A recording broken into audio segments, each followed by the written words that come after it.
শেষ দফার নির্বাচন, তার আগে খাস কলকাতায় প্রধানমন্ত্রী। প্রথমে বাগবাজারে সারদা মায়ের বাড়িতে প্রার্থনা, কথা মহারাজদের সঙ্গেও। বাগবাজার থেকে শ্যামবাজারের 5 মাথার মোড়, নেতাজির মূর্তিতে মালা দিয়ে শুরু, ফুল টাঙানো ট্যাবলোয় চড়ে মোদি রোড শো শুরু। খাস কলকাতায় এই প্রথমবার। রাস্তার দুধারে ব্যারিকেড, বিধান সরণিতে অগুন্তি মানুষের ঢল, রাস্তার মধ্যে ফুল ছড়ানো। মোদিকে দেখে জনোচ্ছ্বাস হেদুয়া স্ট্রিটে। ট্যাবলোই মোদির পাশে দেখা গেল বিজেপি প্রার্থী তাপস রায়কে। সঙ্গে ছিলেন বঙ্গ বিজেপির 2 প্রধান মুখ, সুকান্ত মজুমদার ও শুভেন্দু অধিকারী। ছিলেন প্রার্থী শিলভদ্র দত্ত।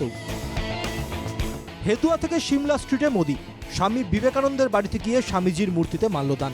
প্রধানমন্ত্রীকে উত্তরীয় পরিয়ে পুষ্পস্তবক দিয়ে আপ্যায়ন মহারাজদের। রাতে রাজভবনেই রাত্রিবাস। রাজ্যপালের সঙ্গে বৈঠকেরও সম্ভাবনা প্রধানমন্ত্রীর।